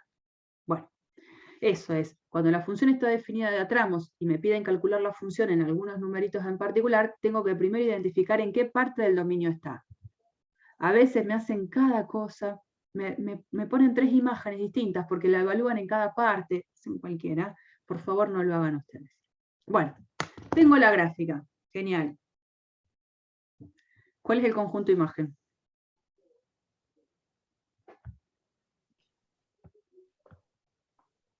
-1,5. Menos 1, 5. El conjunto imagen es desde -1 hasta 5. Al 5. Sin incluir. Sin incluir. Ajá. No. Si ustedes me dicen que la imagen es esta, por ejemplo, el 1,5 está ahí, ¿o no? El 1,5 está ahí, desde -1 hasta 5, el 1,5 está. Entonces, cuando yo pongo el 1,5 acá, mirándolo en el conjunto ahí, el 1,5 debería ser la preimagen, perdón, la imagen de alguien. Y el 1,5, cuando hago esto, Claro, no es la sería imagen de nadie. de -1 a 1, unión 2 hasta 5 sin incluir. Ajá, de -1 a 1 y de 2 hasta 5 sin incluir, tampoco. Claro. Porque -1/2, que anda por acá, tampoco sería visto como la imagen de nadie. No hay ningún puntito que se relacione con él. Acuérdense lo que hicimos recién. Para ver el conjunto imagen, tomábamos la gráfica de la función y la proyectábamos sobre el eje Y. En este caso, como hay partes del lado positivo de la X y del lado negativo de la X, lo que hacemos es como un acordeón, ¿no? Proyectamos la gráfica verde sobre el eje Y y vemos qué parte quedaría sombreada, ¿no? Trato de hacer esa proyección perpendicular. Cuando hago eso, a lo mejor me conviene sacar todas estas líneas que hicimos de más. Esta no va. Esto tampoco va. Este puntito tampoco. Cuando quiero hacer esa proyección, la voy a hacer en rojo, digo, acá me encuentro con que acá está abierto, todo esto va a quedar pintado, pintado, pintado, pintado, pintado, y acá también. Esta parte no va a quedar pintada para nada. La que vuelve a quedar pintada sería esta, por acá, por acá, por acá, pero acá voy a tener que tener abierto, porque esta parte nunca cruza el eje X. Esta parte no va a estar pintada, no va a estar pintada, y sí quien va a estar participando es el número -1. Porque todos estos puntitos tienen esa proyección sobre el eje Y al número -1. Entonces la imagen de esta función va a estar formada por unión de dos intervalos y unión de un conjunto formado solo por el número -1. Entonces voy a escribir el intervalo desde 0 hasta 1, abierto, cerrado, unión, cerrado en 2, en 5, abierto, unión, el conjunto formado por el menos 1. Ese es el conjunto de imagen. Siempre hagan esa proyección y fíjense qué parte del eje Y es la que termina quedando pintada. Y en función de eso, recién ahí vamos a poder decir quién es el conjunto de imagen. ¿Alguna duda? No, profe. Ustedes saben, me paran. No. ¿Mm? Bien. Bueno, y ahora vamos a hacer una catarata de definiciones que nos van a acompañar también en toda esta parte. ¿Qué significa que una función sea 1 a 1 o inyectiva? El libro creo que usa justo esta definición de 1 a 1, pero que habitualmente decimos inyectiva también. Una función f se llama 1 a 1 si nunca toma el mismo valor 2 veces. ¿Eso qué quiere decir? Que las imágenes no se repiten. ¿Eso qué quiere decir? Que cada vez que tome un x1 distinto a un x2 en el dominio, las imágenes son distintas.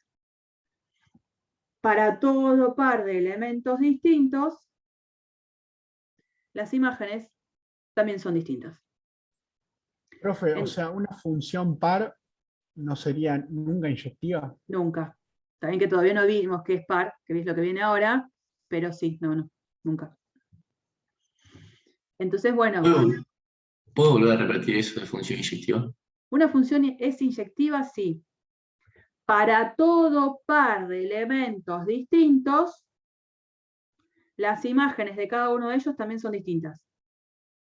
Que es básicamente lo que dice acá. F de x1 es distinto a f de x2, siempre que hayas tomado un x1 distinto a un x2. Por Es ejemplo, decir, entonces una explosión cuadrática cúbica no sería nunca inyectiva. ojo, dependiendo de dónde la definas. Ah, Si la función x cuadrado la defino en el intervalo 0, 1, es recontra inyectiva. sí. Claro, eso es para restringir el dominio. Claro. Entonces, bueno, importante, las imágenes no se repiten.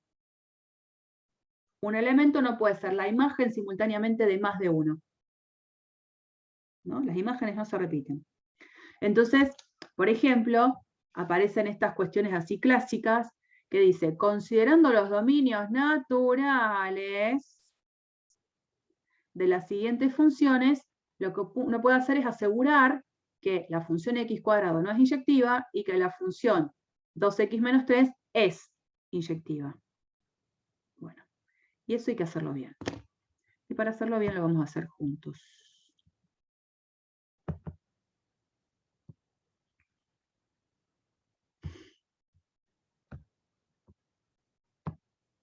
Después les bajo este PDF también y se los comparto. Medio desprolijo, pero... Claro, ¿eso lo subís hoy mismo? Como para... Sí, sí. Buenísimo. Bueno, yo tengo que mostrar eso, ¿no? Pensando que el dominio es el dominio natural, así es como decía el enunciado. ¿Cuál es el dominio de F? Dominio natural.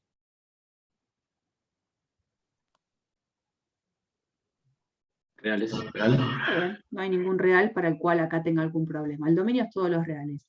¿Cuál sería el dominio de G? También reales. También reales. También, todos los reales. Perfecto. Bueno, entonces vamos al apartado A. Probar que no es inyectiva es básicamente probar, y acá sí basta con un contraejemplo, con un caso particular, bastará con mostrar que hay dos elementos distintos en el dominio de la función que tienen la misma imagen.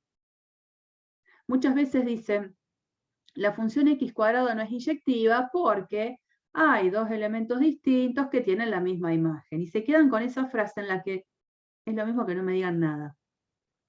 Hay que ser concretos. A mí me muestran dos números distintos en el dominio de la función que tienen la misma imagen. Y con eso, así hago. Cierro la boca. Entonces acá, por ejemplo, ¿cómo hago para mostrar que x cuadrado no es inyectiva? Agarro, por ejemplo, 1 y menos 1, lo evalúo a x cuadrado, y como todo número negativo elevado al cuadrado te da positivo, ya me tengo dos valores distintos con el mismo resultado. Perfecto. Entonces uno va a decir, F no es inyectiva, ya que 1 pertenece al... ¿Por qué puse la coma? 1 pertenece a R, que es el dominio, menos 1 también pertenece al R, que es el dominio. 1 es distinto de menos 1, obviamente son números distintos, pero, f en 1 es igual a 1 al cuadrado, que es 1. F en menos 1 es menos 1 al cuadrado, que como bien decías, con la potencia par me queda el resultado positivo, es 1, son iguales. Dos elementos distintos que tienen la misma imagen. Suficiente. Ese fue un ejemplo, podemos haber usado el 2 y el menos 2, el 4 y el menos 4, cualquiera. Dos elementos distintos que tienen la misma imagen. Eso es suficiente para garantizar que la función no es inyectiva, porque la definición dice, que aprendan a leer la definición, que para todo par de elementos distintos, las imágenes son distintas. Para todo par de elementos distintos. Acá elegí justo dos elementos distintos que tienen la misma imagen. Falla la definición ahí. Entonces no es inyectiva. Vamos con el otro. Con el B. Ahora esta función 2x menos 3 sí es inyectiva.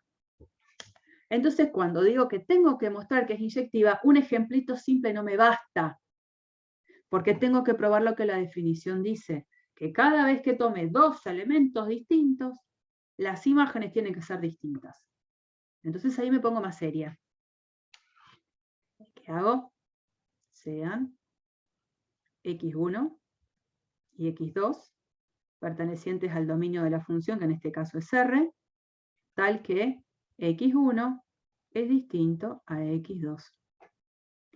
Para mostrar que es inyectiva, tengo que poder mostrar que f en x1 es distinto a f de x2. Entonces digo, a ver, la ley de la función es 2x menos 3. Bueno, ¿qué voy a hacer? En este distinto voy a ir haciendo operaciones de tal manera de que de un lado y del otro del distinto termine quedando la expresión que sería evaluar la función en x1 y la función en x2. ¿Qué es lo que voy a hacer? Si dos elementos son distintos, estos dos son distintos, no tienen nada que ver, si a cada uno de ellos los multiplico por el mismo valor constante, los transformo, constante que no sea 0, por supuesto, los transformo en números que siguen siendo distintos. Si x1 es distinto de x2, y a este lo multiplico por 5, y a este lo multiplico por 5, siguen siendo distintos. Si a este lo multiplico por raíz de 3, y a este lo multiplico por raíz de 3, siguen siendo distintos. Si a los dos los multiplico por 0, no, porque me daría 0. Por eso digo, tengo que multiplicarlos a los dos por un mismo número que no sea el 0. Entonces, en particular, lo que voy a hacer es, a ambos lados de este distinto, multiplicar por 2.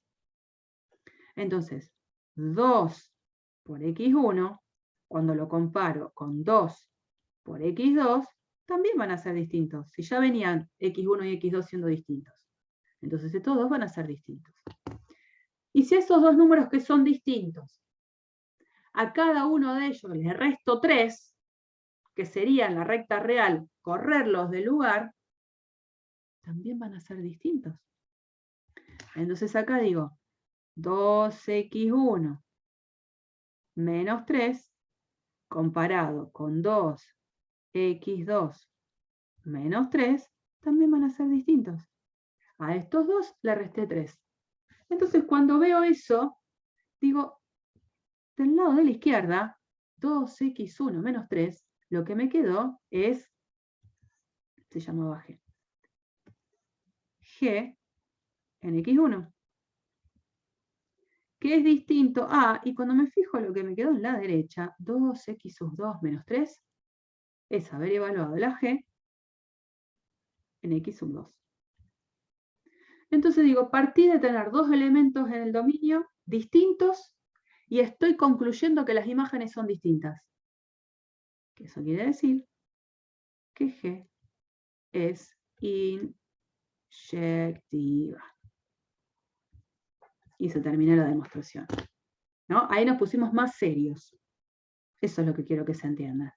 Demostrar que es inyectiva no es poca cosa. Hay que hacerlo por la definición.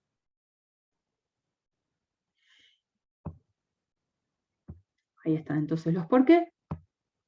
Pero hay veces que de una función, por ejemplo, no tengo la ley, pero lo que sí tengo es su gráfica. Entonces, dijimos, la manera para probar que no era inyectiva era que existieran dos elementos distintos que tienen la misma imagen. Gráficamente lo que va a pasar es esto.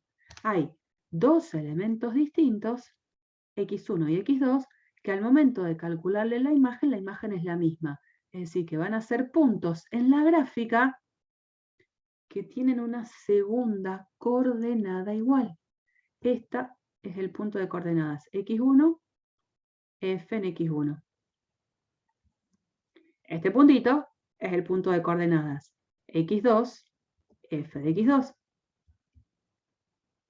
Pero si f de x1 y f en x2 son iguales, es porque en algún punto estos dos están a una misma altura en y.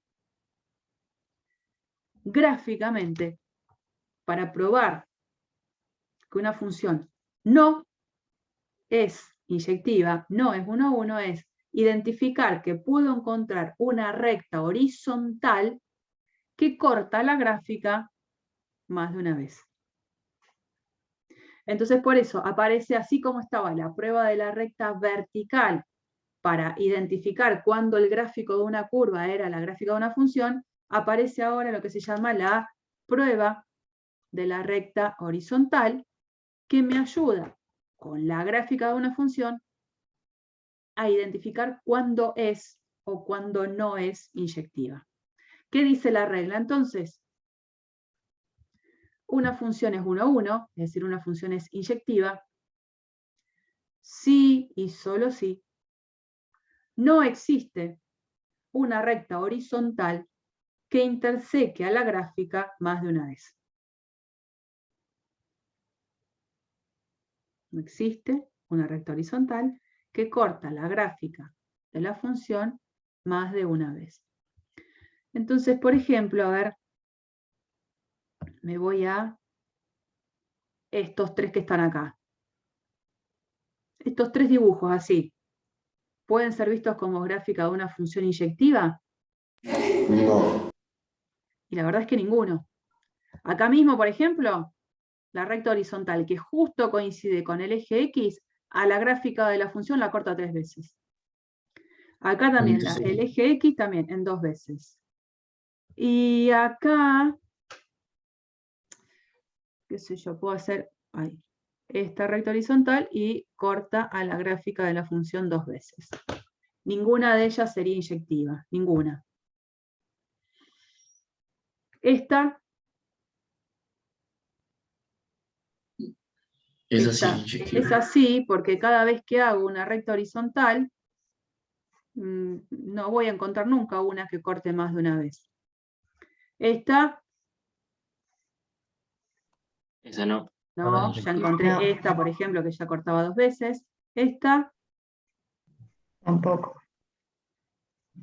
Esta sí va a ser inyectiva, claro. Esta. También inyectiva. Esta. No inyectiva. Esta. Sí. Sí es inyectiva. Y bueno, ahí estás. No. No. Descartadas. Ninguna. Bueno. Buenísimo. Y bueno, y tenemos nuestro ejemplo, ¿no? ¿Inyectiva o no inyectiva esta? ¿Inyectiva o no inyectiva? Inyectiva. ¿Eh? No. No, no es inyectiva. Si no es inyectiva, tendría que darme cuenta gráficamente que encontré al menos una recta horizontal que corta la gráfica de la función más de una vez. Porque tenés una constante en -1. Exacto.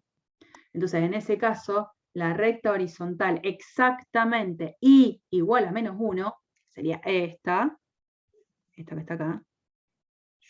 Miren si corta más de una vez a la gráfica de la función. Tiene contacto con toda esta parte de constantes. Es más, hasta este ejemplito podría haber servido para justificar. Encontré dos elementos distintos que tienen la misma imagen. Así que, bueno, uno se va a ir acostumbrando a las diferentes formas de justificación.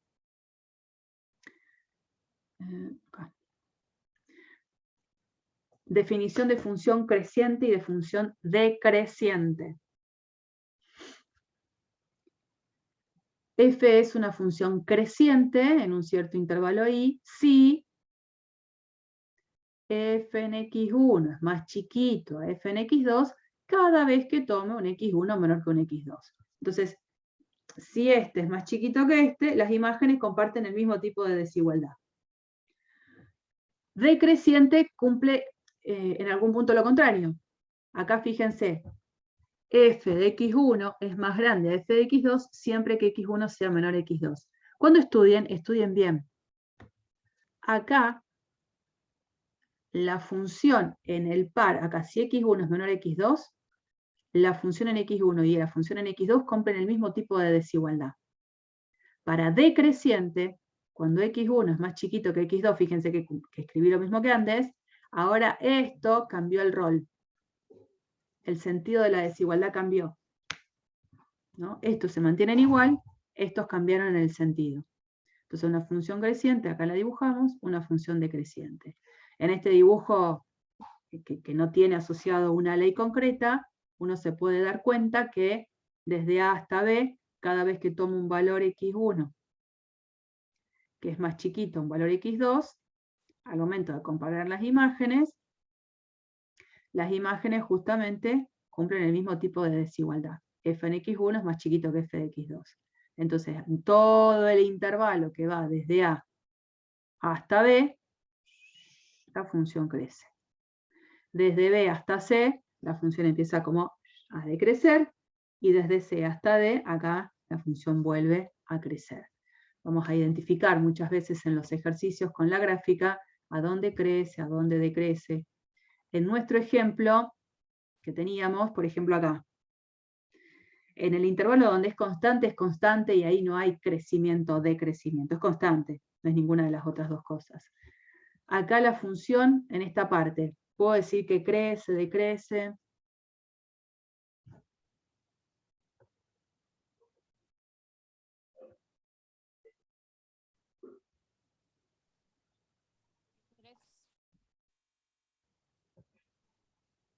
Ay, no escuché ahí.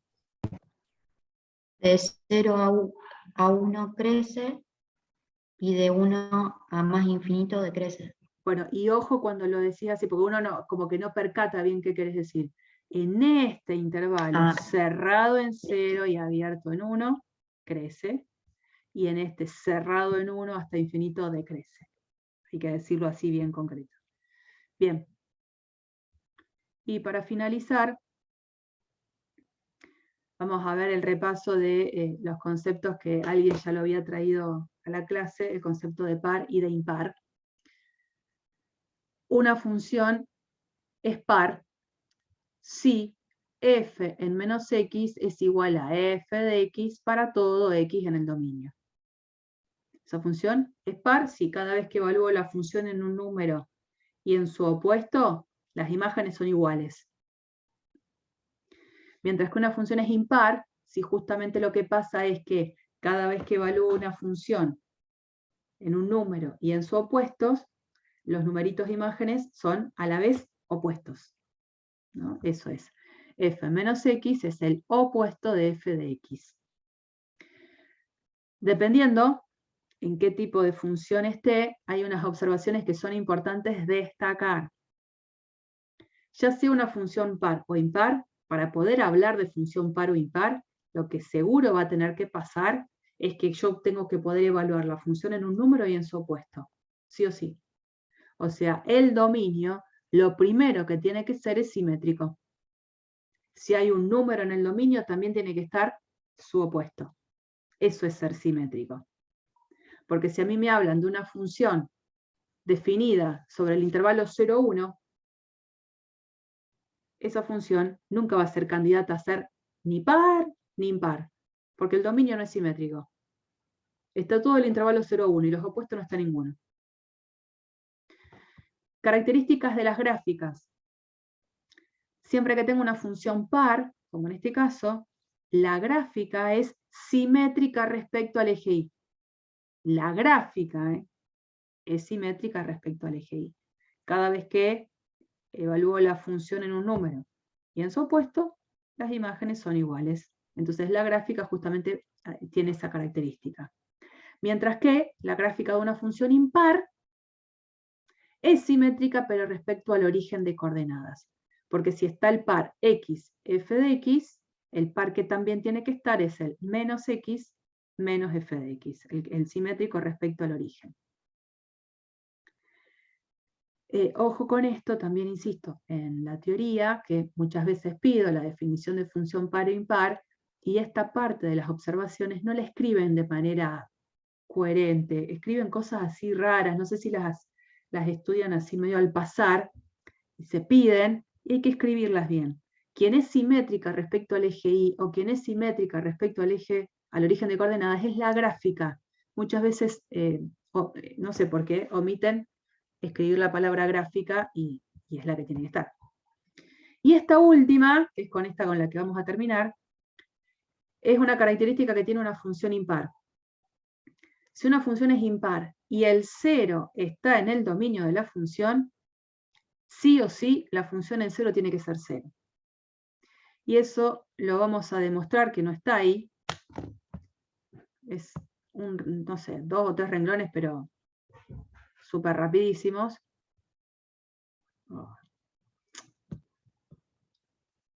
Quiero sacármelo acá. Me lo puedo llevar. Bueno, lo voy a escribir directamente.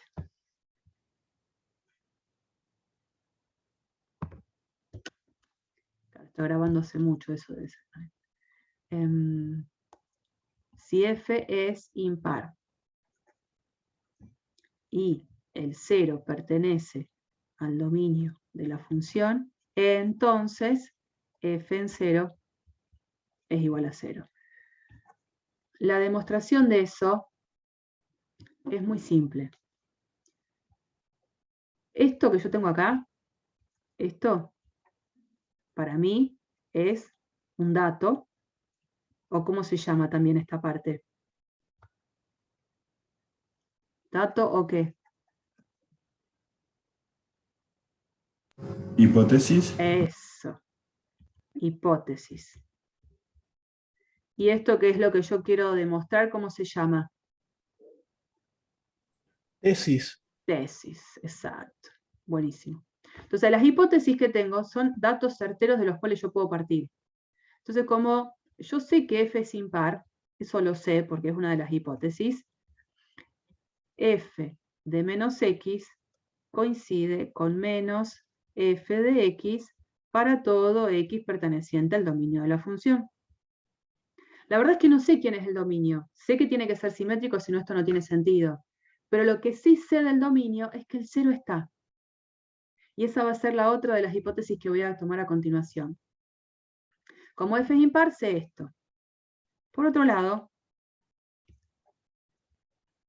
0 pertenece al dominio de la función.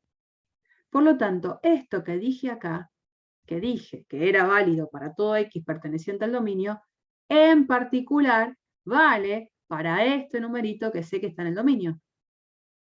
Entonces, f en menos 0 tiene que ser igual a menos f en 0, porque el 0 es uno más de los numeritos que están en el dominio. Ahora pregunto, ¿menos 0 es lo mismo que qué? Menos 0.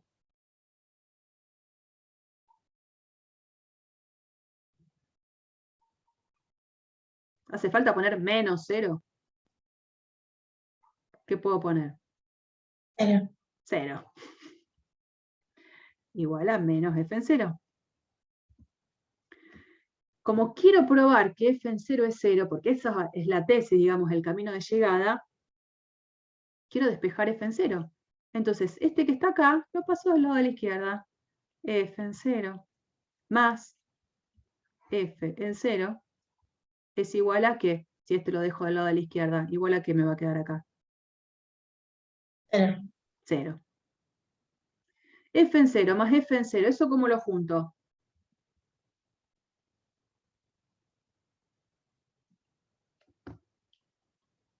Si hubiese tenido x más x, ¿eso cómo lo juntaba?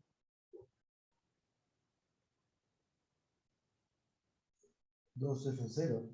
Claro, si tengo x más x es 2x, si tengo a más a es 2a, si tengo f en 0 más f en 0 es 2 veces f en 0 igual a 0. ¿Y qué hago ahora?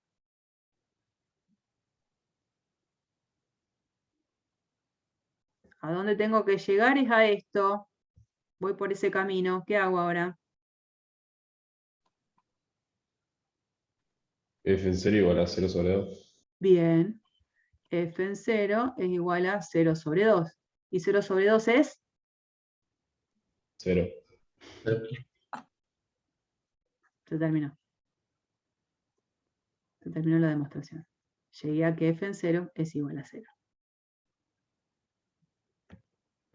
Y esto es lo que deberían hacer si se les pide, en algún ejemplito, demostrar que f en 0 vale 0 cuando la función es impar y el 0 forma parte del dominio. Bueno, hasta acá llegamos hoy. Detener.